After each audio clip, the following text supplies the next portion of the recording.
Hello, class 10. Hello, welcome back to our channel. Today we are going to start with the next chapter of biology. That is the blood circulatory system. बहुत important chapter है. आपके syllabus के लिए तो बहुत important है, आपकी खुद की जनरल नॉलेज के लिए भी बहुत इंपॉर्टेंट है, because deals with our body. सारी ह्यूमन फिजियोलॉजी में आपको कहती हूँ कि ध्यान से पढ़े, क्योंकि आपके अपनी बॉडी से कंसर्न है. सिलेबस एक अलग चीज़ है, आपकी बॉडी तो है ही, है ना. तो एनी हाउ ये चैप्टर थोड़ा सा बच्चों को डिफ़िकल्ट लगता है. थोड़ा सा ज़्यादा डिफ़िकल्ट नहीं है, लगता है ऐसा. एंड काफ़ी बड़ा चैप्टर है, तो इसमें क्वेश्चंस भी काफ़ी सारे हैं. अराउंड 100 क्वेश्चंस हैं, तो देखती हूँ मैं शायद इसको 3 पार्ट्स में डिवाइड करके करूँ. वैसे वन शॉट रिवीजन का मतलब होता है कि आप एक ही बार में पूरा चैप्टर कर दीजिए, लेकिन मुझे ऐसा लगता है कि बहुत लंबा हो जाता है, एंड हमारे जो स्टूडेंट्स हैं अभी उतना सिटिंग नहीं दे पाते हैं. That is why I also divided into various parts and then upload it. Okay, तो स्टार्ट करते हैं. इसके पहले वाले आपने होपफुली देखे होंगे. आपको ये कॉम्प्रिहेंसिव पूरा चैप्टर चाहिए तो that is available on the app. और उस चैप्टर में जो ऐप में जो भी चैप्टर्स हमने दिए हुए हैं ना, उसमें आपकी पूरी एक्सप्लेनेशन है, मतलब वीडियो लेक्चर्स हैं, प्लस इंपॉर्टेंट जो कॉन्सेप्ट्स हैं उनके एनिमेशंस दे रखे हैं हमने. उसके अलावा सेरेना के सॉल्यूशंस हैं, एक्स्ट्रा असाइनमेंट्स हैं, प्रीवियस ईयर बोर्ड क्वेश्चंस हैं, आपके करीब 15 साल के बोर्ड क्वेश्चंस हैं. उसके अलावा जितने बोर्ड में आपके टाइप्स ऑफ क्वेश्चंस आते हैं ना, कि जितने भी टाइप्स आते हैं, मैचिंग आती है, नेम द फॉलोइंग आते हैं, ऑड वन आउट आता है, या डायग्रामेटिक क्वेश्चंस आते हैं, वो सारी टाइप्स जो हैं वो भी हमने वहाँ पे कवर कर रखे हैं. तो वो जो चैप्टर है वो एक कंप्लीट पैकेज है. जो बच्चा उस चैप्टर को कर लेगा तो I am sure you will get 100% marks. और ये वाला जो कॉन्सेप्ट है ये रिविजन के लिए ठीक है आपके. तो स्टार्ट करते हैं. First is blood is blood. आपको पता है ब्लड इज क्या होता है. ब्लड अगर आपको ऑप्शन नहीं भी दिया है तो it is a liquid connective tissue, fluid connective tissue है, ठीक है. तो ब्लड और लिम्फ हमारे फ्लूइड कनेक्टिव टिश्यू हैं. तो ब्लड में इसमें कौन सा ऑप्शन हो जाएगा. First is mobile connective tissue and second is liquid connective tissue. तो दोनों ही मोबाइल है. मोबाइल का मतलब मूवेबल, जो कि मूव करता है, मूवमेंट शो करता है. तो मोबाइल है और लिक्विड है, तो बोथ ए एंड बी हमारा सी ऑप्शन करेक्ट हो जाएगा. नेक्स्ट, जब भी आप ऑप्शन सिलेक्ट करें तो चूज द बेस्ट ऑप्शन. एक से ज़्यादा ऑप्शन सही हो सकते हैं. Human blood consist of. Human blood में क्या क्या होता है. कॉर्पसल्स होते हैं, ब्लड सेल्स होते हैं, प्लाज्मा होता है ना. तो फ्लूइड मैट्रिक्स है, प्लाज्मा है, एंड फॉर्म्ड एलिमेंट्स. तो ये सब कुछ प्रेजेंट है हमारे ब्लड में. डिफरेंट परसेंटेज होती है. उसके अलावा बहुत सारे ऑर्गेनिक कंपाउंड्स पे होते हैं, केमिकल्स पे होते हैं. The granulocytes responsible for immune response of the body are. अब देखो आपके जो WBCs होते हैं, WBCs आपने पढ़े हैं, दो तरह के WBCs हैं, अग्रैनुलोसाइट्स एंड कौन से, ग्रैनुलोसाइट्स, ठीक है. एक होते हैं ग्रैनुलोसाइट्स और एक होते हैं अग्रैनुलोसाइट्स. ग्रैनुलोसाइट्स जो हैं वो कितनी तरह के हैं. 3 तरह के WBCs हैं जो कि ग्रैनुलोसाइट्स हैं. वो कौन कौन से हैं. ये हमारे जो है ना, ये बेसोफिल, इजोनोफिल और न्यूट्रोफिल, ये तीनों जो हैं ये ग्रैनुलोसाइट्स हैं, ठीक है. न्यूट्रोफिल, बेसोफिल, इजोनोफिल तीनों हमारे ग्रैनुलोसाइट्स हैं. अग्रैनुलोसाइट्स कौन से हैं. Lymphocytes and monocytes. ये दो तरह के हमारे अग्रैनुलोसाइट्स होते हैं. इनके क्या क्या फंक्शंस है वो आपने पढ़े होंगे. आगे अभी क्वेश्चंस में ये कवर होते जाएंगे. तो इम्यून रिस्पॉन्स के लिए, इम्यूनिटी के लिए, इम्यून सिस्टम के लिए जो हमारे जो इसेंशियल हैं, जो WBC जो इम्यून सिस्टम पे बेसिकली काम करते हैं, दे आर दी लिम्फोसाइट्स. तो आपका करेक्ट ऑप्शन हो जाएगा डी, लिम्फोसाइट्स, ठीक है. उसके बाद leucocytes are colourless due to. Leucocytes मतलब जो हमारे WBCs हैं, WBCs को हम ल्यूकोसाइट्स भी बोलते हैं. और RBCs को क्या बोलते हैं. RBCs को हम बोलते हैं एरिथ्रोसाइट्स. ये आपको नाम पता होने चाहिए, ठीक है. RBCs को हम बोलते हैं एरिथ्रोसाइट्स और WBCs को हम बोलते हैं ल्यूकोसाइट्स या वाइट ब्लड सेल्स. तो they are colourless due to lack of water, lack of haemoglobin, presence of lipids और प्रेजेंस ऑफ हीमोग्लोबिन. तो इनमें ऐसा क्या होता है जो कि RBCs में, सॉरी, इनमें ऐसा क्या नहीं होता है जो RBCs में होता है. RBC रेड कलर के होते हैं because of haemoglobin present. Haem protein जो होता है उसकी वजह से उनका कलर होता है. यहाँ पे हीमोग्लोबिन नहीं है, इसलिए WBCs वाइटिश या कलर्ड होते, कलरलेस होते हैं. Next, which of the following sales do not exhibit phagocytic activity. Phagocytes कौन है हमारे, स्कैवेंजर्स कौन है हमारी बॉडी के. WBC. WBCs फैगोसाइटिस शो करते हैं. अब फैगोसाइटिस मीन्स जो फॉरेन बैक्टीरिया आता है उसको एनगल्फ कर लेते हैं अमीबॉइड एक्टिविटी के थ्रू, अपने सूडोपोडिया एक्सटेंड करके वो उसको एनगल्फ कर लेते हैं फॉरेन बॉडी को और उसको डाइजेस्ट कर लेते हैं, मतलब डिस्ट्रॉय कर देते हैं। तो दैट इज़ अ फैगोसाइटोसिस का एग्जाम्पल है, फैगोसिटिक एक्टिविटी का एग्जाम्पल है। तो इसमें से ये आपको जो दे रखे हैं इसमें से ये पूछ रहे हैं कि कौन से वाले जो हैं वो फैगोसाइटोसिस शो नहीं करते हैं, इसका मतलब वो कोई केमिकल प्रोड्यूस कर रहे हैं।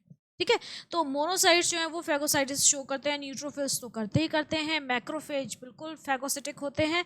तो यहाँ पे जो बेसोफिल ऑप्शन है ना आपका, बेसोफिल क्या है, एक तरह के अभी हमने पढ़ा था ग्रैनुलोसाइट्स हैं, and they are basically responsible for producing certain chemicals such as histamine. Histamine जो होता है वो एक्चुअली एंटी एलर्जिक एक केमिकल होता है, एंटी इन्फ्लेमेटरी होता है। जब हमारी बॉडी में कोई प्रॉब्लम होती है तो वो हिस्टामिन रिलीज होता है और उसको डील करता है, शॉक को या जो भी हमारे इश्यूज हैं बॉडी में उससे डील करता है हिस्टामिन। तो हिस्टामिन जो है वो बेसोफिल्स रिलीज करते हैं। शॉक में जाती है बॉडी तो ब्लड सप्लाई ज़्यादा चाहिए होता है, तो वो क्या करते हैं हमारी ब्लड वेसल्स को ना एक्सपैंड कर देते हैं, तो ज़्यादा ब्लड सप्लाई होती है। Okay, next is when the right atrium contracts, blood flows from the right atrium into the, ये right atrium, left atrium, right ventricle, left ventricle, कहाँ से कहाँ ब्लड जाता है, कौन से वाल्व कहाँ प्रेजेंट है, ये आप प्लीज़ ज़रूर ध्यान रखिए। ये आपके दिमाग में बिल्कुल कन्फ्यूजन नहीं होना चाहिए। इसका मैंने चैप्टर में तो ऐप पे तो पूरा लोडेड है ही चैप्टर, इसका मैंने एक बड़ा सिंपल सा वीडियो डायग्रामेटिक एक्सप्लेनेशन के साथ यूट्यूब पे भी डाला हुआ है, वो आप पूरा अगर लेक्चर देख लेंगे तो आपको बहुत हेल्प मिलेगी। आई वुड रियली सजेस्ट कि आप वो देखिए, स्ट्रांगली आई वुड रिकमेंड, क्योंकि उससे ना ब्लड फ्लो बहुत आसानी से समझ में आता है कि कौन सा वाल्व कहाँ है और ब्लड कैसे कैसे फ्लो हो रहा है। Okay, so when the right atrium contract, right atrium के नीचे होता है राइट वेंट्रिकल, तो राइट एट्रियम कॉन्ट्रैक्ट होता है, राइट वेंट्रिकल में ब्लड आता है। अब ये तो सिंपल ही है, राइट वेंट्रिकल में ब्लड आता है, ठीक है, हो गया। किसके थ्रू आता है वो आपको पता नहीं चाहिए, ट्राइकस्पिड वाल्व के थ्रू आता है। When two atria contract simultaneously and result in the blood pumping into ventricles, this is called, दोनों जो एट्रिया हैं, देखो हार्ट है हमारा, ये सपोज मैं एक हार्ट को ना मैं हमेशा डायग्रामेटिक तरीके से बच्चे को समझाने की कोशिश करती हूँ कि हार्ट का आपको शेप तो पता है सबको, ये जैसे हार्ट के 4 चेम्बर हैं, ये क्या हो गया, राइट ऑरिकल, ये लेफ्ट ऑरिकल, ये राइट वेंट्रिकल और ये लेफ्ट वेंट्रिकल। तो अब ब्लड यहाँ से यहाँ आता है और यहाँ से यहाँ आता है।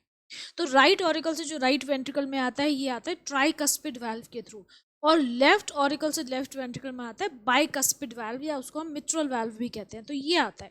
अब ये कह रहे हैं कि दोनों एट्रिया जब साइमल्टेनियसली कॉन्ट्रैक्ट कर रहे हैं तो क्या होगा, जब दोनों एट्रिया कॉन्ट्रैक्ट कर रहे हैं तो इसका मतलब ये वाल्व जो हैं वो खुल जाएंगे, और हाँ एट्रिया तो बोल रहे हैं, और एट्रिया से वेंट्रिकल्स में ब्लड आएगा, तो इसको हम क्या बोलते हैं, तो मतलब एट्रिया कॉन्ट्रैक्ट कर रहे हैं तो ये क्या हो गया, एट्रियल सिस्टोल और वेंट्रिकुलर डायस्टोल। तो this will be the correct option, arterial systole या एट्रियल, इसको हम एट्रियल सिस्टोल भी बोल सकते हैं, ठीक है, atrial systole, that is also correct term. Next, the duration of a cardiac cycle, cardiac cycle जो होती है वो काफ़ी शॉर्ट ड्यूरेशन की होती है, फटाफट सारा ब्लड पंपिंग हो जाता है, डबल सर्कुलेशन जो है हमारी, that is that last only for 0.8 seconds. How many double circulation are normally completed by the human heart in 1 minute, मतलब कि जो हमारी एक बीट होती है ना that represents 1 double circulation. Double circulation क्या है ये भी मैंने आपको एक्सप्लेन किया है कि एक बार में जो हमारा एक सर्कुलेशन में हमारे जो ब्लड है वो हार्ट में से 2 बार पास करता है, 2 बार एंटर करता है और 2 बार निकलता है, तो इसलिए हम इसको डबल सर्कुलेशन बोलते हैं। तो 1 मिनट में कितनी हमारी हार्ट बीट्स होती हैं, मतलब कितनी डबल सर्कुलेशन, कितनी कार्डियक साइकिल रिपीट होती हैं, तो 72 होती हैं, तो 72 बीट्स पर मिनट, इसीलिए जो हमारी है नॉर्मल हार्ट बीट है this is 72 beats per minute, ये आपको ध्यान रखनी है।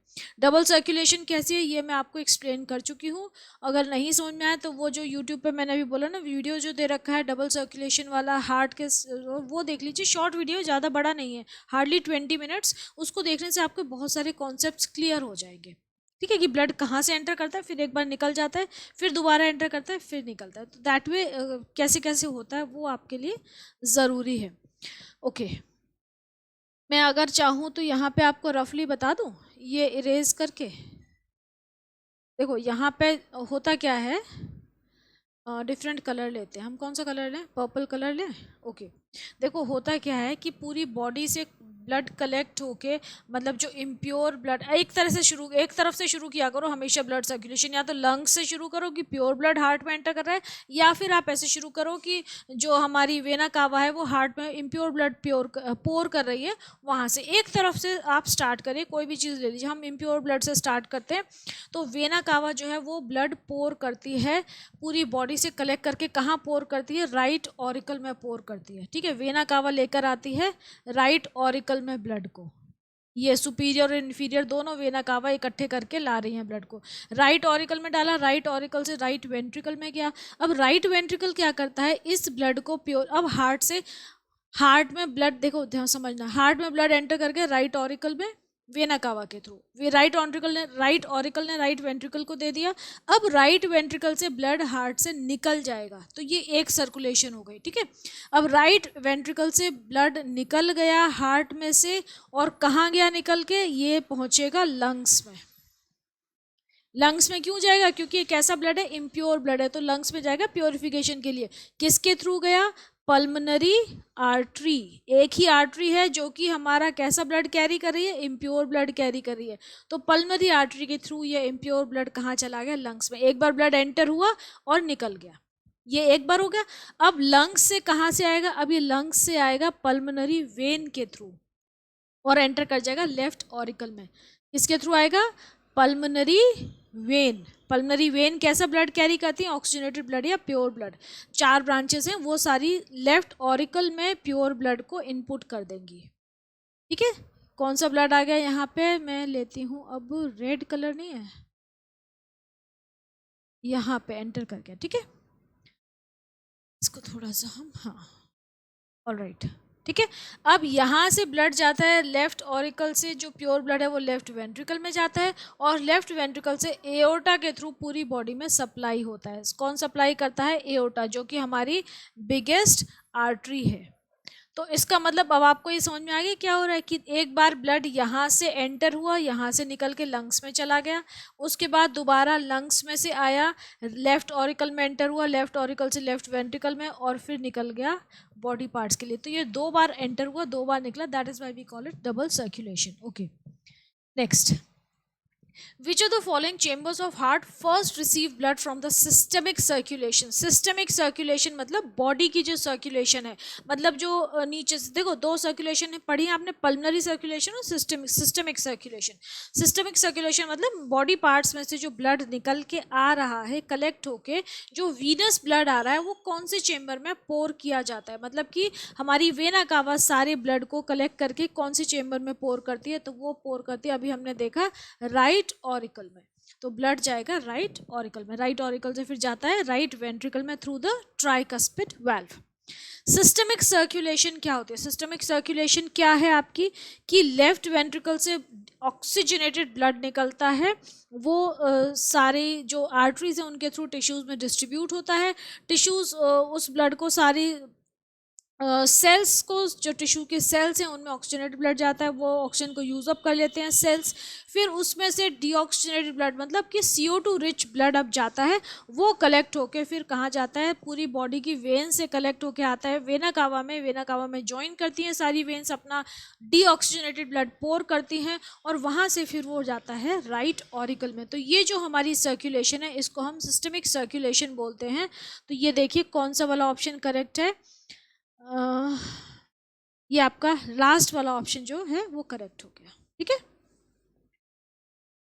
Next, pulse wave is mainly caused by, pulse wave जो हमें अपनी हार्ट बीट फील होती है, हम यहाँ पे हाथ रख के फील कर सकते हैं अपनी आर्टरी को, उसकी बीट्स को, तो वो जो हमें पल्स फील होती है, अपने हार्ट की जो बीट्स फील होती हैं, वो किस वजह से होती हैं, तो that is the systole of the left ventricle. जो लेफ्ट वेंट्रिकल है जब वो कॉन्ट्रैक्ट करता है, तो वेंट्रिकल्स की वॉल स्ट्रॉन्ग होती है, आपको पता है, उनको दोनों को कॉन्ट्रैक्ट करना होता है। लेफ्ट वेंट्रिकल जब कॉन्ट्रैक्ट करता है तो वो बहुत फोर्स से ब्लड को पंप करता है, क्योंकि ब्लड जो है वो सारी बॉडी की एक्सट्रीमिटीज़ तक पहुंचना चाहिए, मतलब ऊपर भी टिप तक और नीचे आपके पैरों तक वो फटाफट पहुंचना चाहिए। तो वो इतनी स्पीड से जो ब्लड है, हार्ट उसको पंप करता है, इतनी प्रेशर से पंप करता है कि ब्लड एक बार में पहुंच जाए। स्पर्ट जिसको हम कहते हैं ना, SPURT, ये आपने वर्ड सुना होगा। स्पर्ट्स में ब्लड को ऐसे फेंकता है हार्ट। तो ये क्यों करता है? ताकि जो हमारा बॉडी है, हमारी बॉडी को अच्छे से ढंग से सारा जो है ब्लड सप्लाई हो जाए। तो systole of the left ventricle जो है ये हमारी मेनली हार्ट बीट के लिए, पल्स के लिए, जो हम फील करते हैं उसके लिए रिस्पॉन्सिबल है। Next, hepatic portal system. Portal system और hepatic portal system, hepatic word जो है इट रेफर्स टू लिवर।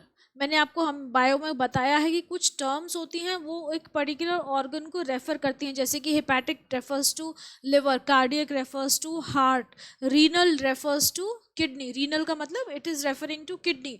ऐसी कुछ टर्म्स होती है। Cranial refers to your brain, cranium.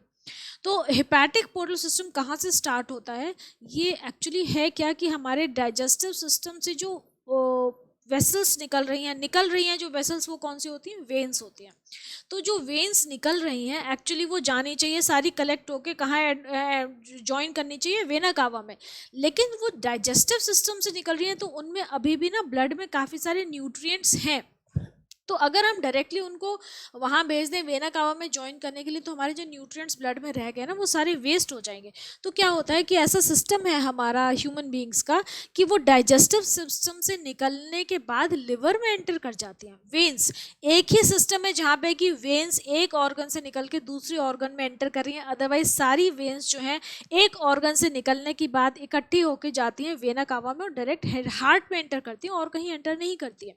तो लेकिन ये जो हमारी जो डाइजेस्टिव सिस्टम से जो भी वेसल्स निकलती हैं, जो वेन्स निकलती हैं, वो कहाँ जाती हैं? वो हमारे लिवर में एंटर करती हैं through this hepatic portal system, ताकि जो डाइजेशन के जो एंड प्रोडक्ट्स रह गए हैं वो लिवर उनको अब्जॉर्ब कर लेता है। तो hepatic portal system starts from digestive system and it ends in the liver. वहीं से वहीं तक वो छोटा सा पैसेज है हमारे डाइजेस्टिव सिस्टम से लिवर तक। तो ये हो जाएगा डाइजेस्टिव सिस्टम टू लिवर, जो ऑप्शन ए है आपका वो करेक्ट हो जाएगा। Next, the chief function of lymph nodes in mammals. Lymph nodes जो प्रेजेंट होती हैं मैमल्स में, हमारी बॉडी में लिम्फ नोड्स होती हैं, गांठें होती हैं, यहाँ पे भी होती हैं मेनली सलाइवरी ग्लैंड्स में। आपकी जो जॉइंट्स होते हैं जैसे कि आर्म पिट है यहाँ पे होती हैं, जहाँ पे कि आपका लेग जॉइन करता है आपके बेसिक बॉडी टॉर्सो को, मतलब फीमर और जो आपकी पेल्विक गर्डल है वो जो जॉइंट है वहाँ पे भी लिम्फ नोड्स होती हैं। तो इनका मेन काम क्या होता है? They produce WBCs। Actually lymph nodes जो हैं ये हमारी प्रोटेक्टिव मैकेनिज्म है। वैसे तो काम क्या करता है? लिम्फ की सारी जो बॉडी के फ्लूइड्स हैं जो एक्स्ट्रा टेरेस्ट्रियल नहीं, एक्स्ट्रा इंटरस्टिशियल है या एक्स्ट्रा सेलुलर फ्लूइड्स है, मतलब सेल के बाहर जो फ्लूइड स्क्वीज आउट होकर निकल जाता है ब्लड में से, उसको सबको कलेक्ट करके वापस ले जाते हैं ब्लड में पोर करना है, वो काम है लिम्फ का। तो इसके लिए लिम्फेटिक सिस्टम है। लेकिन एक और बड़ा इंपॉर्टेंट काम करता है कि लिम्फ में ना WBCs होते हैं। तो WBCs जो हैं वो obviously they are always ready to fight, तो they protect our bodies producing antibodies and they protect our body from the foreign infection, invasion. Okay, next, अब आगे fill in the blanks. Fill in the blanks जब आपको दिए जाते हैं exam में तो आपको ऑप्शन नहीं दिए जाते हैं, या तो चूज करने को देंगे या नहीं देंगे, तो इसलिए आपको बहुत ध्यान से करना है। Okay, first is dash is the blood plasma from which fibrinogen has been removed. जो फाइब्रिनोजन जो केमिकल है जो कि ब्लड क्लॉटिंग को करता है, ब्लड क्लॉटिंग के लिए रिस्पॉन्सिबल है, अगर उसमें से हम ब्लड प्लाज्मा में से फाइब्रिनोजन रिमूव कर दें, जो जो लिक्विड पार्ट, जो वाटरी पार्ट बच जाता है, उसको हम क्या बोलते हैं? उसको हम बोलते हैं ब्लड सीरम। ठीक है, उसको हम ब्लड सीरम बोलते हैं। मैंने आपको कई बार ये भी बताया है कि ब्लड सीरम क्या होता है। देखिए स्पेलिंग्स वगैरह का बहुत ध्यान रखा करिए। ब्लड सीरम, सीबम और सीमेन, ये अलग अलग टर्म्स हैं बायोलॉजिकल, और इनके क्या मीनिंग है, इनके क्या फंक्शन आपको पता है ना। सीमेन रिप्रोडक्टिव सिस्टम से कंसर्न है, सीबम आपके स्किन से कंसर्न है जो आपका सिक्रीशन निकलता है ऑयली, और सीरम जो है वो ब्लड सीरम हो गया। Next, the red blood corpuscles are dash and dash shaped without dash. तो RBCs जो होते हैं वो कैसे होते हैं? They are discoid, biconcave shape, round biconcave shape, या डिस्कॉइड विदाउट न्यूक्लियस। आप कुछ भी यहाँ पे लिख सकते हैं। Next, the iron pigment dash gives red colour to the blood. कौन सा आयरन पिगमेंट है जो हमारे ब्लड को रेड कलर प्रोवाइड करता है? दैट इज हीमोग्लोबिन या हीम पिगमेंट। ठीक है, तो हीमोग्लोबिन आप लिख दीजिए।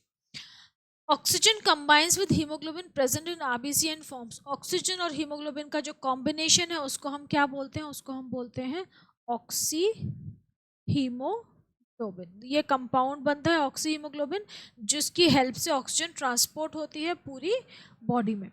RBCs are produced in, RBCs कहाँ प्रोड्यूस होते हैं हमारी बॉडी में, कई जगह प्रोड्यूस होते हैं, but they are mainly produced in the bone marrow of long bones. Marrow, आप सिर्फ मैरो ऑफ लॉन्ग बोन्स लिख दीजिए, that is also correct, that will also fetch you marks कि मैरो में प्रोड्यूस होते हैं। Dash and dash are phagocytic sales.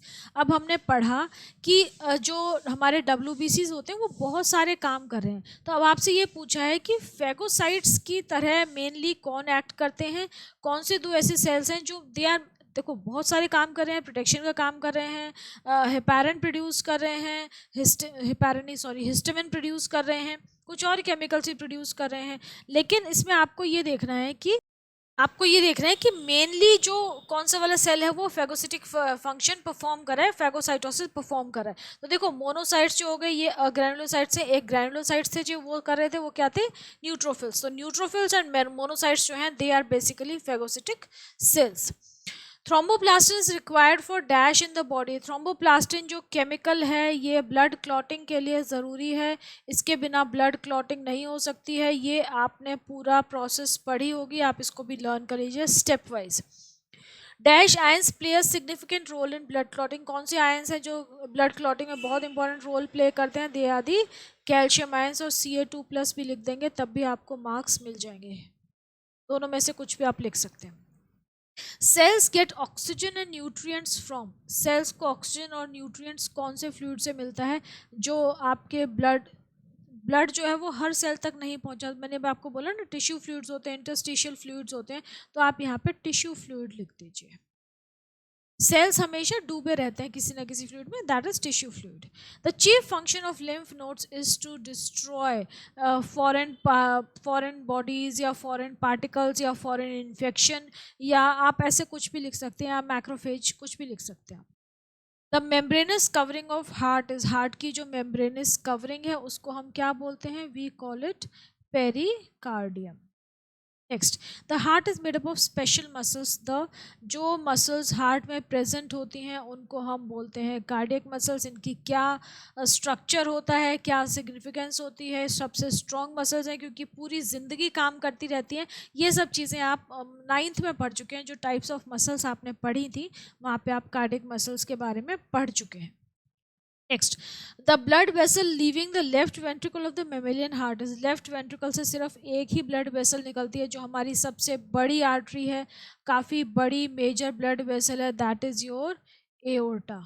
Aorta निकलती है लेफ्ट वेंट्रिकल से, ठीक है।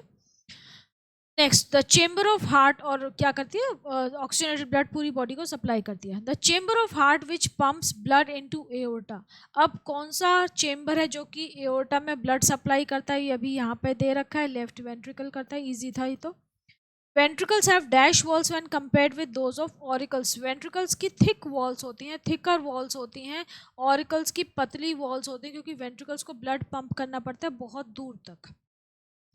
Ventricles give rise to two large blood vessels called dash and dash. अब देखो दो वेंट्रिकल्स की बात हो रही है, तो दो ब्लड वेसल्स मेजर कौन सी हैं, एक हो गया आपका राइट वेंट्रिकल और एक हो गया आपका लेफ्ट वेंट्रिकल। राइट वेंट्रिकल से जो ब्लड वेसल निकलती है, राइट वेंट्रिकल कहाँ हो गया, जो कि इम्प्योर ब्लड आया राइट ऑरिकल से राइट वेंट्रिकल में, तो वहाँ से जो ब्लड जाएगा कहाँ जाएगा, लंग्स में जाएगा प्योरीफाई होने के लिए। तो वहाँ से जो ब्लड वेसल निकल रही है that is the pulmonary artery, ठीक है, पल्मोनरी आर्टरी निकलती है और वो ब्लड सब लेके जाती है लंग्स में प्योरिफिकेशन के लिए। लेफ्ट वेंट्रिकल से जो बहुत बड़ी blood vessel, major blood vessel निकल रही है जो कि pure blood, oxygenated blood carry कर रही है, पूरी बॉडी को सप्लाई करी, that is the aorta. Next, the pacemaker is present near the opening of the dash and the atrioventricular node is found near the dash septum near the tricuspid valve. अब देखो आपसे ये पूछा है ये पूछा है कि पेस मेकर कहाँ पे होता है और एट्रियोवेंट्रिकुलर नोड कहाँ होती है। तो पेस मेकर जो है वो कहाँ पे प्रेजेंट होता है? पेस मेकर आपके राइट जो ऑरिकल है ना, सुपीरियर वेना कावा एंटर कर रही है जहाँ पे, तो पेस मेकर जो है it is present near the opening of the, आप ये लिख दीजिए सुपीरियर वेना कावा। ठीक है, यहाँ पे लिख दीजिए सुपीरियर, इन्फीरियर और सुपीरियर दो आती है ना, सुपीरियर ऊपर से आती है, इन्फीरियर नीचे से आती है, तो सुपीरियर वेना कावा के पास and the atrioventricular node is found near the dash septum near the tricuspid valve. Tricuspid valve के पास एट्रियोवेंट्रिकुलर नोड है, मतलब एट्रियम और वेंट्रिकल के बीच में जो वाल्व है वहाँ पे है। तो ये कौन सा सेप्टम हो जाएगा? ये एट्रियोवेंट्रिकुलर सेप्टम हो जाएगा, या इंटर ऑरिक्यूलर सेप्टम, दो ऑरिकल्स के बीच का जो सेप्टम है वहाँ पे जो पास में ट्राइकस्पिड वाल्व है वहाँ पे प्रेजेंट होती है। ये आंसर होगा इसका। ठीक है, यहाँ पे जगह नहीं है। The blood vessel which transports blood from heart to an organ. ये तो बहुत सिंपल है, हार्ट से ऑर्गन में जो ब्लड सप्लाई कर रही है कोई भी ब्लड वेसल, तो हम उसको बोल देते हैं आर्टरी, क्योंकि वो ऑक्सीजनेटेड ब्लड सप्लाई कर रही है, प्योर ब्लड सप्लाई कर रही है। Arteries are dash walled and veins are, arteries की वॉल्स थिक होती है और मस्कुलर तो दोनों की होती है, लेकिन आर्टरीज की ज़्यादा थिक होती है, ज़्यादा मस्कुलर होती है, वेन्स की थोड़ी कम होती है। Dash are the blood vessels which usually carry oxygenated blood. Arteries, ये सिंपल है, इसमें आपको ज़्यादा कोई दिमाग लगाने की ज़रूरत नहीं है। The blood vessel that begins and ends in capillaries. कौन सी ब्लड वेसल है जो कि कैपिलरीज से ही स्टार्ट होती है और कैपिलरीज में ही एंड करती है? तो हमारी ये जो पोर्टल जो वेन है, जो वो आपकी एक ऐसी वेसल है जो कि कैपिलरीज से स्टार्ट होती है, कैपिलरीज में ही एंड होती है। पोर्टल वेन, पोर्टल वेन कहाँ से आती है? डाइजेस्टिव सिस्टम से निकल के आपके लिवर में एंटर करती है। ठीक है, लिवर में एंटर करी, मैंने बोला ना एक ही वेन है जो कि एक ऑर्गन से निकल के दूसरे ऑर्गन में एंटर करी, अदरवाइज सारी की सारी जाके सुपीरियर और इन्फीरियर वेना कावा में ज्वाइन करके हार्ट में अपना ब्लड पोर करती हैं। एक ही वेन्स, एक ही तरह की वेन्स हैं जो कि डाइजेस्टिव सिस्टम से निकलती हैं और लिवर में एंटर करती हैं, तो that is the hepatic portal system, और जो वेन होती है that is the portal vein. The sequence of one systole followed by one diastole is termed as, ये आपकी कार्डियक साइकिल हो गई। ठीक है, नेक्स्ट। अच्छा, ये खत्म हो गया। इसके बाद ट्रू फॉल्स है। State whether the following statements are true और false. The pH of human blood is 4, it is entirely false. मैं ट्रू लिख रही हूँ, बिल्कुल ही फॉल्स है। पीएच हमारी एल्कलाइन होता है, ब्लड 7.3 के आसपास पीएच होती है। आप जब ट्रू फॉल्स लिखिए तो करेक्ट करके ज़रूर लिखा करिए। The fluid that is left after the removal of fibrinogen protein from blood plasma is called blood serum. This is true. The most abundant type of cells found in the blood are WBCs. सबसे ज़्यादा जो हमारे blood में present होते हैं वो क्या WBCs होते हैं? ये आप देखो, WBCs बहुत तरह के होते हैं, लेकिन आपसे यहाँ पे कंपैरिजन क्या कर रहे हैं कि WBCs और RBCs में से ज़्यादा कौन से प्रेजेंट होते हैं हमारे ब्लड के अंदर। ओके तो ये हो गए आपके, दिस विल बी फॉल्स, क्योंकि सबसे ज़्यादा हमारे WBCs नहीं होते, क्या होते हैं? RBCs सबसे ज़्यादा होते हैं। Mature RBCs are enucleated, जो मच्योर RBCs होते हैं उनके अंदर न्यूक्लियस नहीं प्रेजेंट होता है, so this is true.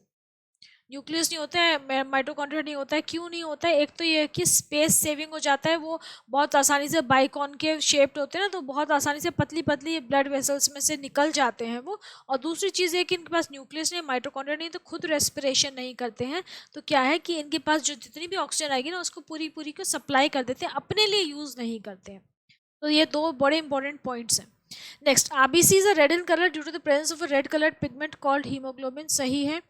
The average lifespan of a mature RBC is only 120 days. This is also true. The process of RBC formation is called diapetesis. This is entirely false. RBC की formation को diapetesis नहीं कहते हैं। diapetesis क्या है? It is a movement of WBCs, जिसके वो movement है जिसकी वजह से या जिसको हम ऐसे डिफाइन कर सकते हैं कि WBCs जो हैं वो पतली नैरो कैपिलरीज में से स्क्वीज आउट कर जाते हैं कैपिलरी वॉल्स से। वन सेल थिक होती हैं कैपिलरी वॉल्स कई जगह पे, वहाँ से स्क्वीज आउट कर जाते हैं ये और टिश्यू फ्लूइड में चले जाते हैं, वहाँ पे जाके अपना फंक्शन परफॉर्म करते हैं, मतलब fighting the antibodies, acting as a soldier of the blood, हमारे बॉडी के सोल्जर्स की तरह एक्ट करते हैं, फाइट करने के लिए फॉरेन इन्फेक्शन से ऊज आउट कर जाते हैं कैपिलरीज में से। That is known as diapedesis. उस चीज़ को हम उस मूवमेंट को डायबिटिसिस कहते हैं, जो मूवमेंट है। और वो मूवमेंट के बाद जो वो लड़ाई करते हैं, जो फेगोसाइटोसिस करते हैं, कि वो जो अटैक करते हैं फॉरेन इन्वेजन को, उसको एनगल्फ कर लेते हैं, अमीबॉइड शेप होती है तो उसको एनगल्फ कर लेते हैं, फूड वैक्यूल बना के डाइजेस्ट कर लेते हैं, that process is known as phagocytosis. So this is also true. दोनों पहला वाला फॉल्स है, ये दूसरा वाला ट्रू होगा। डायबिटीज और फेगोसाइटोसिस दो अलग अलग चीज़ें हैं, दोनों फिनोमेना के बारे में आप बिल्कुल क्लियर रहिए। इन दोनों में से एक पे हर साल बोर्ड में क्वेश्चन आता ही आता है, किसी भी तरीके से आए, तो ये आपको फिनोमेना क्लियर होने चाहिए, दिमाग में ये कॉन्सेप्ट्स क्लियर होने चाहिए। Next is a person with blood group O is known as universal recipient. This is true. Blood group, sorry recipient नहीं, डोनर होता है। मैं भी ना ज़्यादा पढ़ाने में यही हो जाता है।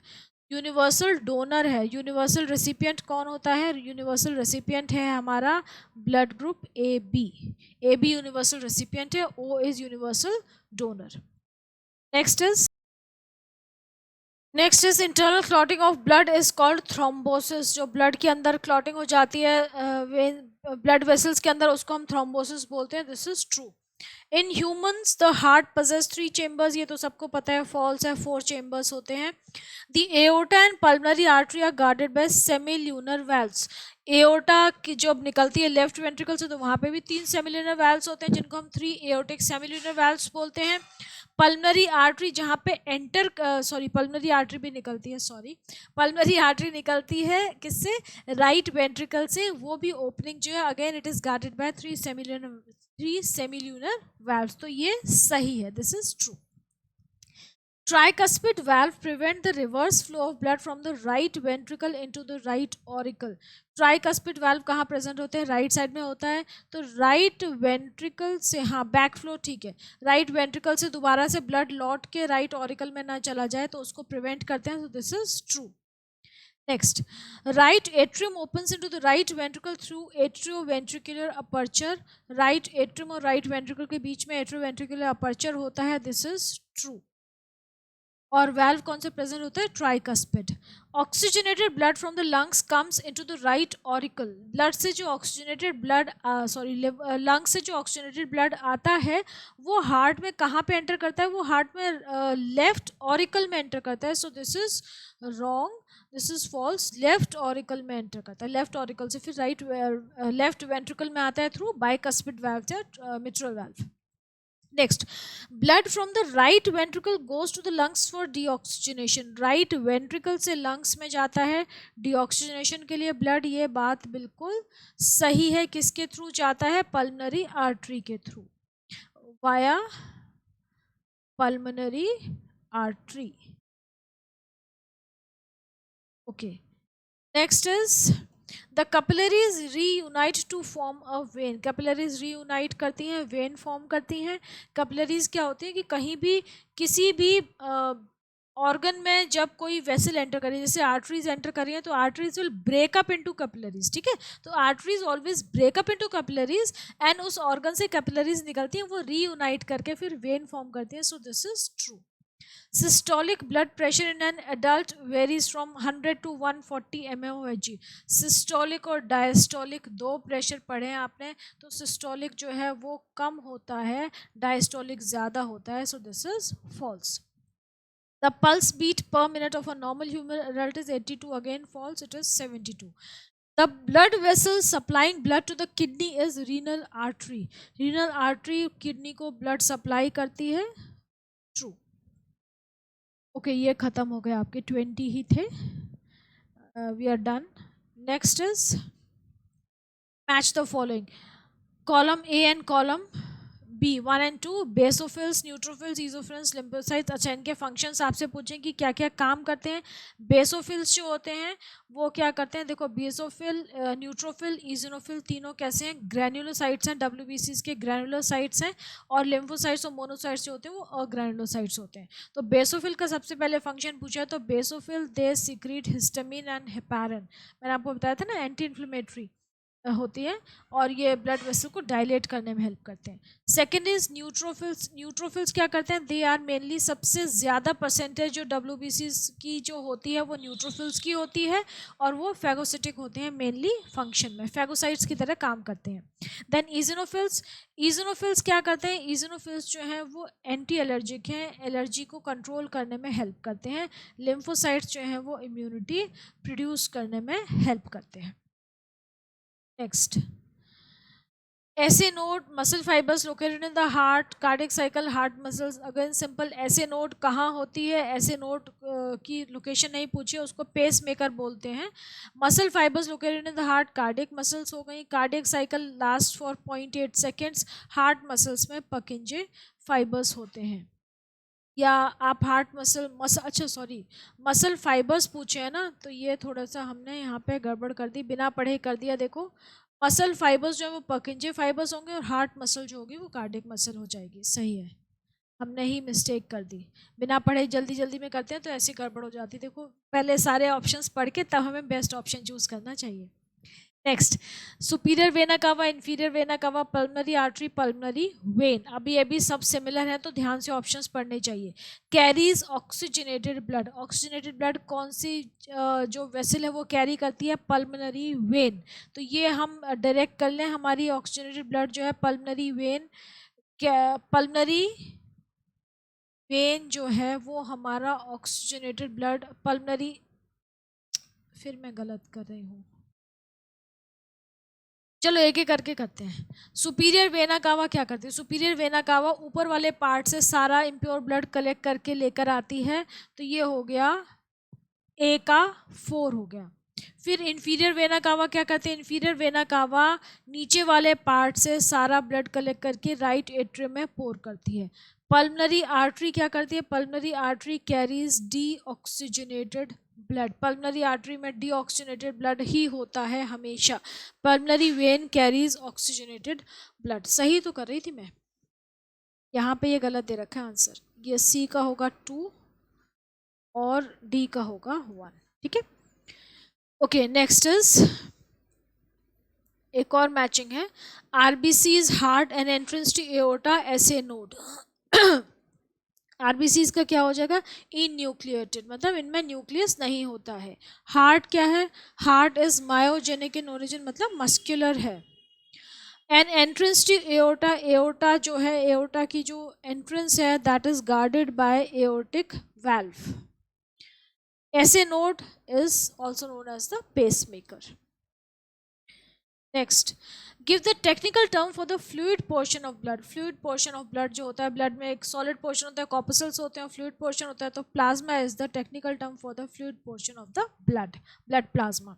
Give one reason for the following statement, erythrocytes are biconcave discs and lack nucleus. Biconcave disc shape होता है, न्यूक्लियस नहीं होता है, ताकि वो पतली पतली सी कैपिलरीज से आसानी से स्क्वीज करके निकल जाएं, और उनके पास जो लार्ज सरफेस होगा तो they will be able to carry much more oxygen for their, जो उनका मेन फंक्शन है वो ऑक्सीजन की सप्लाई करना है। तो जितना ज़्यादा उनका जो ये बाइकॉन्केव शेप की वजह से सरफेस एरिया बढ़ जाता है तो they can carry much more oxygen. Next, give the biological और technical term for the following, WBC squeeze through the walls of the capillaries into the surrounding tissue, tissue में निकल जाते हैं, वहाँ पे अपना काम करते हैं। This process is known as, this phenomena is known as diapedesis. ये मैं पहले भी आपको एक्सप्लेन कर चुकी हूँ। डायपेडेसिस और फेगोसाइटोसिस दोनों टर्म्स बहुत इंपॉर्टेंट हैं, ठीक है, ये दोनों ही WBCs के फंक्शन हैं, इनको ध्यान रखिएगा। Name the iron containing respiratory pigment, haemoglobin. Give appropriate biological term या technical term for the following cellular components of blood containing haemoglobin. कौन से ऐसे सेल हैं ब्लड के जिसमें कि हीमोग्लोबिन प्रेजेंट होता है, तो दे आर द एरिथ्रोसाइट्स और द आरबीसीज। आपसे बायोलॉजिकल टर्म पूछे, टेक्निकल टर्म पूछे, तो आप रेड ब्लड सेल्स अगर लिखेंगे तो you will not get marks. हालांकि एरिथ्रोसाइट्स को हम रेड ब्लड सेल्स बोलते हैं, है ना, ये दोनों एक ही चीज़ है, रेड ब्लड सेल्स है, रेड ब्लड कॉर्पसल्स बोलते हैं, लेकिन आपको ये लिखना है तब मार्क्स मिलेंगे, इस पे मार्क्स नहीं मिलेंगे क्योंकि टेक्निकल टर्म पूछी है।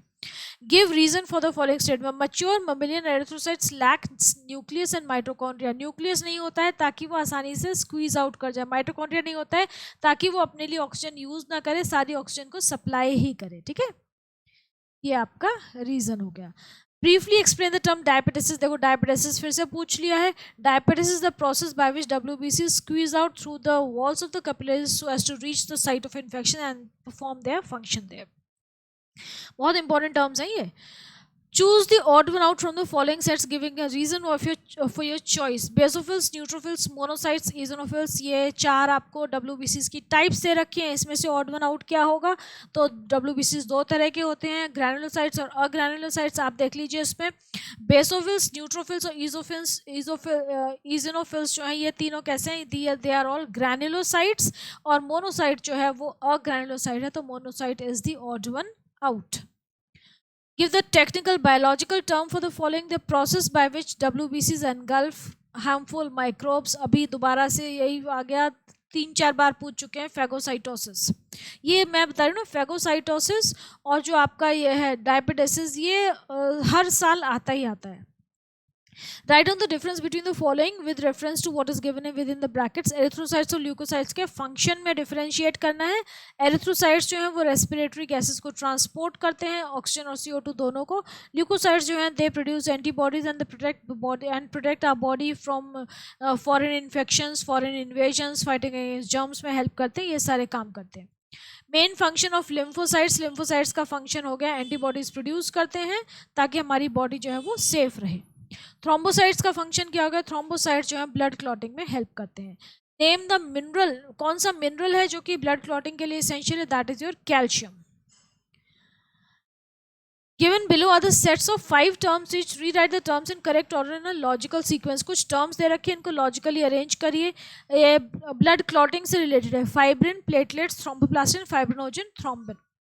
सबसे पहले प्लेटलेट्स. प्लेटलेट्स क्या रिलीज करते हैं? थ्रोम्बोप्लास्टिन रिलीज करते हैं. थ्रोम्बोप्लास्टिन एक्टिव थ्रोम्बिन में कन्वर्ट होता है. एक्टिव थ्रोम्बिन जो है फाइब्रिनोजन को एक्टिवेट करता है और फाइब्रिनोजन जो है फाइब्रिन के फाइबर्स का नेटवर्क बनाता है. फाइब्रिन जो है तो मैकेनिज्म है, ब्लड क्लॉटिंग का मैकेनिज्म है. Protective covering of the heart. Heart की जो डबल लेयर है उसको हम क्या बोलते हैं? पेरिकार्डियम. और जो पेरिकार्डियम की जो लेयर्स के बीच में जो फ्लूइड होता है that is known as pericardial fluid. It helps us shock absorber. जब हम गिरते हैं, दौड़ते हैं, चोट लगती है तो हमारी बॉडी जो है बहुत तरीके से मूवमेंट करती है. तो हार्ट को जो शॉक ना लगे, हार्ट को प्रोटेक्ट करने के लिए ये पेरिकार्डियम प्रेजेंट है. उसके बीच में भी पेरिकार्डियल फ्लूइड है जो कि सारे शॉक्स को अब्जॉर्ब कर लेता है. Next, why are valves present in heart and veins. Heart में और वेन्स में वाल्व प्रेजेंट क्यों होते हैं? तो उसके लिए आपको वाल्व का फंक्शन पता होना चाहिए कि वाल्व का फंक्शन क्या होता है. किसी भी चीज़ का बैक फ्लो प्रिवेंट करना, वो लौट के ना जा पाए. तो हार्ट में तो बहुत ज़रूरी, क्योंकि अब जो इम्प्योर ब्लड है या जो डीऑक्सीजनेटेड ब्लड है वो दोबारा से मिक्स ना हो जाए प्योर ब्लड के साथ. मिक्सिंग नहीं होती हमारे हार्ट में. सेपरेट चेम्बर्स होते हैं, सेपरेट वेसल्स होती हैं, तो उनकी मिक्सिंग को प्रिवेंट करने के लिए वाल्व्स प्रेजेंट होते हैं. The valves are present in heart and veins to ensure that the blood does not flow backwards into the respective source chambers. मतलब जहाँ से निकल रहा है वहाँ से दोबारा से बह के वापस ना चला जाए, नहीं तो मिक्सिंग हो जाएगी. State the exact location of the tricuspid valve. Tricuspid valve exactly कहाँ पे present होता है? It is present between the right auricle and the right ventricle. Right auricle से जो हमारा deoxygenated blood है वो right ventricle में enter करता है via the tricuspid valve. All veins carry deoxygenated blood. Do you agree? No, of course not. There's an exception. Exception कौन सी है? Pulmonary vein. Pulmonary vein always carries oxygenated blood and it is the vein that originates from the lungs. 4 इसकी branches होती हैं जो कि lungs से निकलती हैं. 2 right lung से, 2 left lung से. और कहाँ enter करती हैं? जो आपका left auricle है उसमें enter करती हैं. Left auricle या left atrium. Next, differentiate between the following pair according to what is given in the bracket. Beginning of the ventricular systole to and the end of ventricular diastole. इनमें कौन कौन सी heart की sounds produce होती हैं उसके basis पे आपको differentiate करना है. वेंट्रिकुलर सिस्टोल स्टार्ट हुआ है और वेंट्रिकुलर डायस्टोल जो है वो फिनिश हो रहा है. तो वेंट्रिकुलर सिस्टोल जो स्टार्ट होता है तो वहाँ पे लब साउंड प्रोड्यूस होती है. जब वो फिनिश होता है, डायस्टोल फिनिश होता है, तो डब साउंड प्रोड्यूस होती है. Give biological reason for the statement wall of ventricles is thicker than the auricles because it has to pump blood to the extremities of the body. High pressure से pump करना है. Name the blood vessel which supplies blood to the liver, liver को blood vessel जो supply करती है that is the hepatic artery. मैंने आपको बोला ना कि ये जो कुछ आर्टरीज के स्पेसिफिक नाम्स होते हैं जो ऑर्गन से कंसर्न, जैसे रीनल, हेपेटिक, क्रेनियल, ये सब आप याद रखिएगा। Next is choose between the two options to answer the questions specified in the brackets for the following. Blood in the renal artery or renal vein, which one has more urea? This is a very very important question. इसमें students को बहुत confusion होता है कि renal artery और renal vein में आपसे question क्या पूछा है, ये देखिए आपसे पूछा है कि यूरिया किस में ज़्यादा है, रीनल आर्टरी में कि रीनल वेन में। तो इसका आंसर क्या हो जाता है, रीनल आर्टरी, क्योंकि जो रीनल वेन है ना उसमें किडनी का काम क्या है, ये रीनल, रीनल का मतलब क्या हो गया कि ये कहाँ से निकल रही हैं, किडनी से, they are related to kidney और किडनी से निकल रही हैं। तो किडनी का काम क्या है, ब्लड को फिल्टर करना, ब्लड फिल्टर करके यूरिन प्रोड्यूस करती है kidney.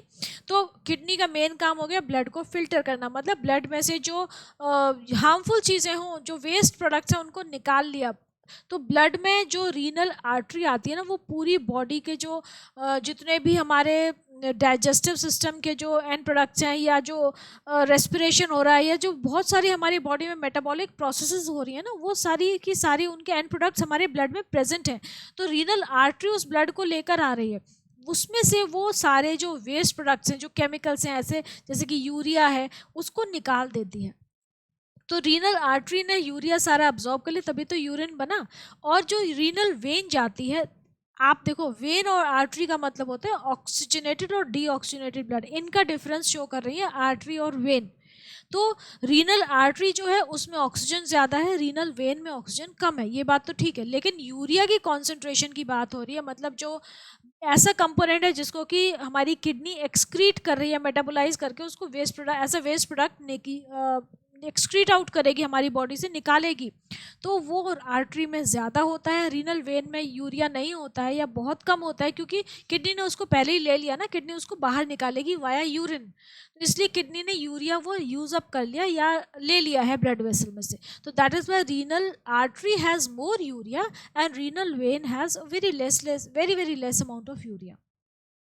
Next, blood in the pulmonary artery or pulmonary vein which contains less oxyhemoglobin. Pulmonary artery, pulmonary vein. That is, the pulmonary artery is the only artery that is carrying deoxygenated blood, and pulmonary vein is the only vein that is carrying pure blood or oxygenated blood. तो किसमें ज़्यादा oxyhaemoglobin होगा, किसमें कम होगा, तो obviously pulmonary artery जो है उसमें less haemoglobin, less oxyhaemoglobin present होगा, क्योंकि वो इम्प्योर ब्लड या डीऑक्सीजनेटेड ब्लड कैरी कर रही है। Next, choose the odd one out from the following terms given and name the category to which the others belong. Lumen, muscular tissue, connective tissue, pericardium. तो lumen, muscular tissue, connective tissue, ये तीनों blood vessels के जो walls हैं या उनका structure है उससे related है। lumen central cavity हो गई, उसके बाद muscular tissue, connective tissue, they are the components of blood vessels, whereas जो आपकी पेरिकार्डियम है that is the protective covering of the heart. Differentiate between the following pair on the basis of what is given in the brackets. Bicuspid और tricuspid valve के function के basis पे उनमें differentiate करिए, बहुत सिंपल है। Bicuspid valve कहाँ present है, बाइकस्पिड वाल्व को हम मिट्रल वाल्व भी कहते हैं, and it is present between the left auricle and the left ventricle, मतलब लेफ्ट ऑरिकल में जो प्योर ब्लड आ रहा है लंग्स के थ्रू, उसको वो लेफ्ट वेंट्रिकल में पोर करने का काम करते हैं। ये हो गया आपका बाइकस्पिड वाल्व या मिट्रल वाल्व। और ट्राइकस्पिड वाल्व जो है वो राइट ऑरिकल और राइट वेंट्रिकल के बीच में प्रेजेंट होता है। लेफ्ट के बीच में हो गया बाइकस्पिड और राइट के बीच में हो गया tricuspid. Okay, this is given. State the location of pulmonary semilunar valves. Pulmonary semilunar valve कह रहे हैं आप, ये जो वाल्व्स का जो नाम होता है ना वही हिंट दे देता है कि वो कहाँ पे प्रेजेंट हैं। पहली बात तो सेमील्यूनर वाल्व्स आपको पता है, दो set of three सेमील्यूनर valves present है हार्ट में। कहाँ पे प्रेजेंट होते हैं, दोनों वेंट्रिकल्स में, लेफ्ट वेंट्रिकल में और राइट वेंट्रिकल में।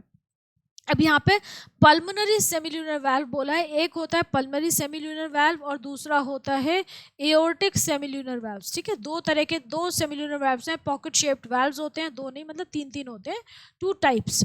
ठीक है, अब पल्मोनरी सेमिल्यूनर वाल्व जो है वो पल्मोनरी जो ट्रंक है उसके बेस पे प्रेजेंट होता है, मतलब ट्रंक क्या होगी, जो मेजर ब्लड वेसल है उसके बेस पे प्रेजेंट होता है, और एओर्टिक जो है वो एओर्टा के बेस पे प्रेजेंट होता है। तो पल्मनरी सेमिलुलर वाल्व जो एक्चुअली ये राइट वेंट्रिकल से निकलता है, राइट वेंट्रिकल और जो पल्मनरी ट्रंक है, जो पल्मनरी वेसल है, उसके बीच में होता है। पल्मनरी आर्टरी कह लीजिए आप, पल्मनरी आर्टरी और राइट वेंट्रिकल का जो जॉइंट है वहाँ पे प्रेजेंट होता है। और जो एओर्टिक सेमिलुलर वाल्व्स होते हैं ये लेफ्ट वेंट्रिकल और एओर्टा के जो जॉइनिंग है, जो ओपनिंग है, वहाँ पे प्रेजेंट होते हैं। Sinoatrial node is called the pacemaker of our heart. Why sinoatrial node को हम पेस मेकर कहते हैं? क्यों भाई? क्योंकि यहाँ से ना जो आपकी हार्ट बीट है, जो रिदमिक एक्टिविटी है, वो ओरिजिनेट होती है, मेंटेन होती है, इसीलिए हम उसको इनिशिएट होती है और मेंटेन होती है, इसीलिए हम उसको पेस मेकर बोलते हैं। Give the exact location of mitral valve. Mitral valve क्या है? आपका बाइकस्पिड वाल्व है। It is found between the left auricle and the left ventricle. उसके बीच में बाइकस्पिड वाल्व प्रेजेंट होता है। राइट ऑरिकल और राइट वेंट्रिकल के बीच में ट्राइकस्पिड वाल्व प्रेजेंट होता है। तो मिट्रल वाल्व को हम बाइकस्पिड वाल्व भी बोलते हैं, ठीक है। इसमें 2 कस्प्स होते हैं, इसलिए हम इसको बाइकस्पिड वाल्व बोलते हैं। Name the phase of cardiac cycle in which the auricles contract. बहुत सिंपल है, ऑरिकल्स हैं, कॉन्ट्रैक्ट हो रहे हैं। देखो, कॉन्ट्रैक्शन और एक्सपेंशन को हम क्या बोलते हैं? सिस्टोल और डायस्टोल। सिस्टोल को कॉन्ट्रैक्शन बोलते हैं, डायस्टोल को एक्सपेंशन बोलते हैं। जिन बच्चों को याद नहीं होता, इस तरीके से याद रखिए। अब यहाँ पे आपसे ऑरिकल्स को कॉन्ट्रैक्ट करने को बोला है, तो ऑरिकुलर सिस्टोल हो गया, सिंपल। अगर वेंट्रिकल्स कॉन्ट्रैक्ट होते तो वेंट्रिकुलर सिस्टोल हो जाता, वेंट्रिकल्स एक्सपैंड हो गए तो वेंट्रिकुलर डायस्टोल हो जाएगा, ऑरिकल्स एक्सपैंड होंगे तो ऑरिकुलर डायस्टोल हो जाएगा। मतलब बस ये ध्यान है, डायलिसिस, डाय मीन्स एक्सपैंड होना, और सिन का मतलब ये सिस्टोल का मतलब हो गया contraction. Choose the odd one out from the following set giving the reason for your choice. Mitral valve, sinoatrial node, aorta, pulmonary vein. इसमें से आपको पूछा है कि ये इसमें से odd one out क्या? दोबारा देख लीजिए, mitral valve, sinoatrial node, aorta, pulmonary vein. Okay, यहाँ पे थोड़ा सा कंफ्यूजन हो सकता है बच्चों को कि क्या कैटेगरी है। तो ये बड़ा सिंपल सा है कि mitral valve, aorta, pulmonary when, सारे के सारे जो हार्ट का जो लेफ्ट साइड है उसमें लोकेटेड होते हैं। मिट्रल वाल्व कहाँ हो गया? लेफ्ट ऑरिकल और लेफ्ट वेंट्रिकल के बीच में। एओर्टा लेफ्ट वेंट्रिकल से निकलती है, पल्मनरी वेन लेफ्ट ऑरिकल में एंटर करती है। तो ये सारे लेफ्ट साइड वाली चीज़ें हैं। सिनोएट्रियल नोड जो है ये हमारे राइट साइड में प्रेजेंट होती है, तो ये ऑड वन आउट हो गई। Give scientific reasons for the following statements. Blood flows in arteries with sprouts and high pressure. Sprouts और हाई प्रेशर में फ्लो करता है आर्टरीज में, क्योंकि ब्लड पंप किया जाता है और इसको पूरी बॉडी की सारी एक्सट्रीमिटीज में, हर पार्ट तक ब्लड पहुंचाना है। तो it has to flow with great pressure, नहीं तो पहुंच नहीं पाएगा। एक्सट्रीमिटीज़ का मतलब हो गया एंड्स, फिंगर टिप्स हो गई, आपकी पैरों की टिप्स हो गई, टिप ऑफ द हेड हो गई, हर जगह ब्लड पहुंचना चाहिए ना। तो that is why it has to have very good pressure. जैसे कोई बहुत बड़ी बिल्डिंग है, वहाँ पानी सप्लाई करना है, तो क्या होगा कि वहाँ पे जो पानी है वो किसी अच्छी सी मोटर के थ्रू सप्लाई होगा, नहीं तो वो पहुँच नहीं पाएगा टॉप ऑफ द बिल्डिंग तक। Next, give scientific reasons for the following statements. Mature erythrocytes within humans lack nucleus and mitochondria. क्यों नहीं होता है न्यूक्लियस? न्यूक्लियस इसलिए नहीं होता है ताकि उनकी शेप जो है वो बाइकॉन की वो जो वो बहुत आसानी से पतली पतली कपरेज के थ्रू पास कर जाएं, स्क्वीज़ करके चले जाएं, हर जगह मूवमेंट पॉसिबल हो जाए।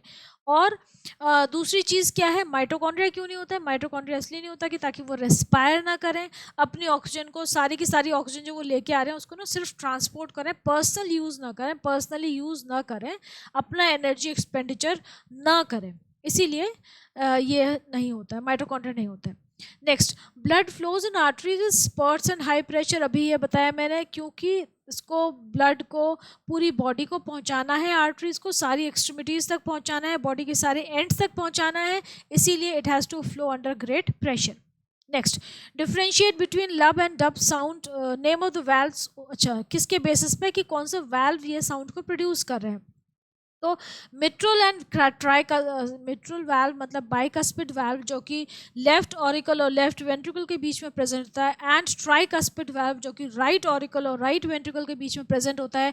जब ये क्लोज होते हैं तब लब साउंड प्रोड्यूस होती है, और जो दूसरे हैं आपके aortic and pulmonary valves. Aortic valve कहाँ होता है, लेफ्ट वेंट्रिकल और एओर्टा के बीच की जो ओपनिंग है वहाँ पे एओर्टिक वाल्व प्रेजेंट होता है। ये सेमील्यूनर 3 सेमील्यूनर पॉकेट शेप्ड वाल्व्स होते हैं। दूसरे कौन से हैं, पल्मोनरी वाल्व, वो कहाँ पे प्रेजेंट है, राइट वेंट्रिकल जहाँ पे खुल रहा है, कहाँ पे, पल्मोनरी आर्टरी के लिए।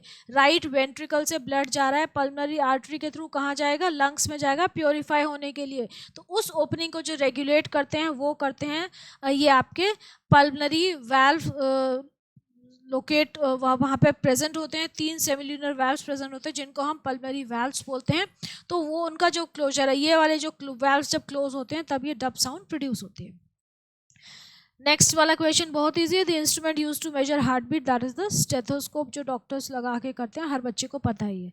State the main function of coronary artery. Coronary artery मतलब ऐसी आर्टरीज जो कि, कोरोनरी वर्ड का मतलब हो गया हार्ट से रिलेटेड है, कार्डियक वर्ड जो है वो भी हार्ट से रिलेटेड होता है। कोरोनरी आर्टरीज वो आर्टरीज हैं जो कि ब्लड वॉल्स को, जो हमारा ब्लड है उसकी मसल्स को, उसकी मस्कुलर वॉल्स को ब्लड सप्लाई करती हैं, वो हो गई आपकी कोरोनरी आर्टरीज जो कि ब्लड पहुंचाती हैं हार्ट की वॉल्स तक। Next is give appropriate biological और technical term for the following. Relaxation phase को क्या बोलते हैं, डायस्टोल बोलते हैं। कॉन्ट्रैक्शन फेज को सिस्टोल बोलते हैं। Mention the phases of blood pressure when are they seen. कौन कौन से, मतलब सिस्टोलिक ब्लड प्रेशर और डायस्टोलिक ब्लड प्रेशर की बात कर रहे हैं। तो सिस्टोलिक ब्लड प्रेशर कब होता है, systolic blood pressure, systole word contraction हो गया ना, तो लेफ्ट वेंट्रिकल जब कॉन्ट्रैक्ट करता है तो सिस्टोलिक ब्लड प्रेशर होता है, और जब लेफ्ट वेंट्रिकल रिलैक्स करता है तो डायस्टोलिक ब्लड प्रेशर होता है। जब आप कॉन्ट्रैक्शन और रिलैक्सेशन की बात करें तो एक चीज़ ध्यान रखिएगा, हमेशा एक ही चेंबर को लेके करिए। अगर अलग अलग चेंबर्स को लेके आप इस चीज़ को शो करेंगे तो you are liable to get confuse, आप कंफ्यूज हो सकते हैं और गलत आंसर लिख सकते हैं। तो हमने लेफ्ट वेंट्रिकल के कॉन्ट्रैक्शन दिखा दिया कि सिस्टोल होगा, तो उसी को एक्सपेंशन को आप डायस्टोल बोल दीजिए। ठीक है, तो यहाँ पे ये आपके 56 क्वेश्चंस हो गए हैं जो कि अभी थोड़े से ऑब्जेक्टिव क्वेश्चंस कवर हुए। अब हम 2 मार्क्स के क्वेश्चंस नेक्स्ट लेक्चर में लेंगे क्योंकि बहुत लंबा हो गया है। उसके बाद आप नेक्स्ट में कंटिन्यू करेंगे जो 2 और 3 मार्क्स के क्वेश्चंस है। ठीक है, तो till then you please take care, study all this, and उसमें कुछ आपको डाउट्स हों, कुछ इश्यूज हों तो do let me know, and will be continuing in the next lecture और the remaining questions and the remaining concepts. Let us hope कि ये आपको बेनिफिशियल हैं, आपके लिए बेनिफिशियल हैं। I am very sure that they are very very beneficial for you, but you should also feel the same. Okay, take care.